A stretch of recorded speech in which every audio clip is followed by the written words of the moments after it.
నర్మదా నది పుష్కరాలు 2024. నీరు నారాయణ స్వరూపం కాబట్టి శరీరానికి నీటి స్పర్శ అంటే స్నానం చేయడం ద్వారా ప్రతి ఒక్కరూ శుచి అవుతారని శాస్త్రం చెబుతోంది. తీర్థ స్నానం ఉత్తమం, నదీ స్నానం అంతకంటే ఉత్తమం. వీటన్నిటికంటే పరమ పవిత్రమైనది పుష్కర స్నానం. ఎందుకంటే పుష్కర సమయంలో నదీ జలాల్లో దేవతలు, మహర్షులు పుష్కరునితో సహా ప్రవేశిస్తారట. అందుకే హిందూ వైదిక ధర్మం పుష్కర స్నానానికి అత్యంత ప్రాధాన్యతను ఇచ్చింది. పుష్కర స్నానం విధి విధానాలు.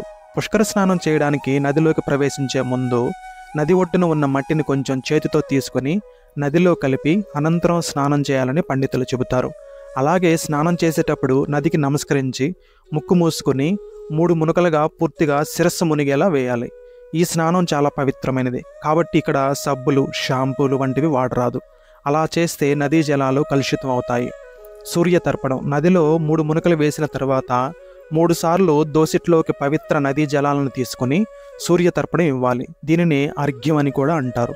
పితృతర్పణం. పుష్కర స్నానం పూర్తయిన తర్వాత ఒడ్డుకు వచ్చి తడి వస్త్రాలను పిండుకొని బ్రాహ్మణముఖంగా శక్తి కొలది పితృతర్పణం చేస్తే పితృదేవతల అనుగ్రహం వలన వంశం నిలబడుతుంది.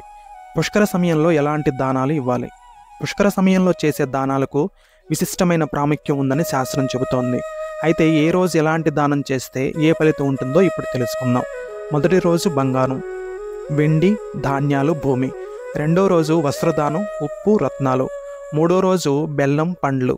నాలుగో రోజు నెయ్యి, నూనె, పాలు, తేనె. ఐదో రోజు ధాన్యాలు, ఎద్దులు, నాగలి. ఆరో రోజు ఔషధాలు, కర్పూరం, చందనం, కస్తూరి. ఏడో రోజు గృహదానం, శయ్యదానం, పీఠదానం. ఎనిమిదో రోజు చందనం, కందమూలాలు, పూలమాలలు. తొమ్మిదో రోజు పిండదానం, కన్యాదానం, దాసీదానం, కంబళిదానం. 10వ రోజు కూరగాయలు, సాలగ్రామదానం, పుస్తకదానం. 11వ రోజు గజం అంటే ఏనుగు దానం. 12వ రోజు తిల అంటే నువ్వుల దానం. అయితే పైన చెప్పిన యథాతథంగా చేయలేని వారు ధన రూపంలో బ్రాహ్మణులకు దానం చేయవచ్చు.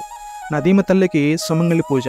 పుష్కర సమయంలో ఆడపడుచులు సుమంగళిగా జీవితాంతం ఉండాలని కోరుకుంటూ నదీమ తల్లికి చీర, రవికే, గాజులు, పసుపు, కుంకుమ, పుస్తే, మట్టెలు వంటి సుమంగళి ద్రవ్యాలను సమర్పిస్తారు.